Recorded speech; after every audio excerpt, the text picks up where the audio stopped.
Good day guys! By the way, ako nga pala si Coach Jeffrey Namayan. Sa bidyong ito, tuturo ko sa inyo kung paano nga ba talaga kumita ng pera. Merong dalawang paraan para kumita ng pera. Tara, simulan natin.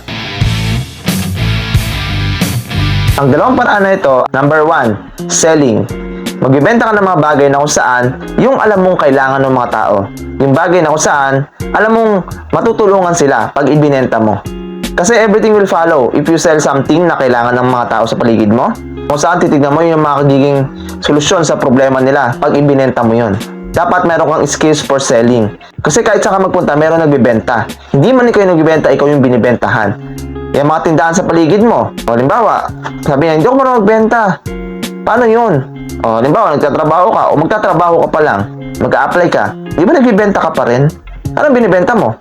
Sarili mo. Binibida mo yung mga skills, yung talents na meron ka na pwede mo maging contribution sa company, papasukan mo. Ibig sabihin, nagbibenta ka pa rin pero hindi nga literal na meron kang item o product.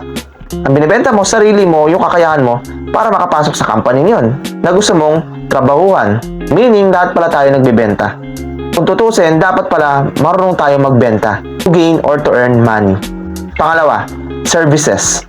Services, ito yung mga bagay na kung saan alam mo na pwedeng makatulong sa ibang tao. Ano yan? Tulad ng skills mo, talents mo. Diba ng skills mo? Kunyari, marunong ka mag-edit ng video, marunong ka mag-edit ng photos. Ngayon, in demand yan. Ang daming mga tao, especially on the other countries, looking for the people na kung saan marunong mag-edit. Kasi nagta-transition tayo through online eh. Maraming mga businesses na traditional na nagko-convert into social media, which is online. Kaya nga, yung mga negosyante na hindi marunong mag-edit, naghahanap sila ng mga taong pwedeng mag-edit. Marunong ka magsulat, writing, gamot sila ng script, kung paano yung gagawin nilang content. Kaya nga napakaganda dito, kung anong skills mo, talents mo na alam mong makakatulong sa ibang tao, pwede mong i-share yan sa kanila. Para at least, pwede mong matulungan sila. Kasi kung marunong ka sa services, tulad nung nakaraang pandemic, maraming kumita, maraming hindi kumita, pero mas maraming kumita ng mga negosyante na kung saan lumawak yung kanilang pag-iisip. Bakit? Pandemic, bago lumabas. May cover raw yung bibig, saka yung muka. Yung mga talagang naghanap ng solution. Diba? Sabi na face shield, face mask.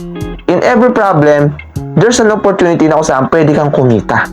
Ang kailangan mo lang, hanapin mo yung serbisyo na pwede mong ibahagi doon sa mga taong nangangailangan ng solusyon sa problemang nakita mo na meron sila.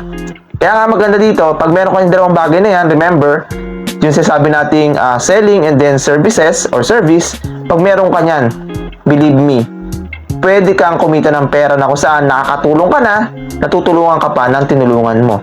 Kumbaga, give and take po siya, palitan. Ang maganda dito, yung potential mo, yung talentong meron ka, nakahasa mo pa na develop mo, na hindi mo mamalayan, gumagaling ka na sa tagal ng panahon. Kaya nga, yung mga taong magagaling, mga taong successful, hindi naman overnight nakuha nila yung success eh. Hindi naman overnight gumaling sila sa craft na meron sila.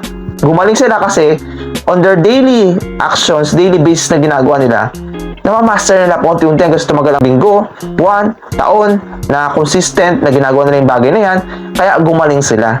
Kaya kung ikaw sa ngayon simula ka pa lang, nahihirapan ka, nahihiya ka kumausap ng tao, nahihiya kang ipakita yung skills mo, yung talents mo, okay lang yan kasi nagsimula ka. Pero along the way, dapat mabago mo yan. Kasi believe me, hindi ka mag-grow pag hindi mo hinasa yung sarili mo kung anong meron ka na pwede mong maitulong sa mga tao.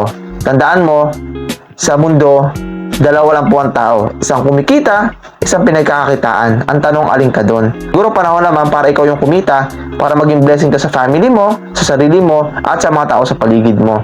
Kasi, believe me, merong certain gifts na binigay si Lord para sa'yo. Talento na kung saan pwede mong pagyabungin para umasenso ka sa buhay, same time para maging blessing ka sa ibang tao, at masolusyonan yung kanilang mga problema sa buhay.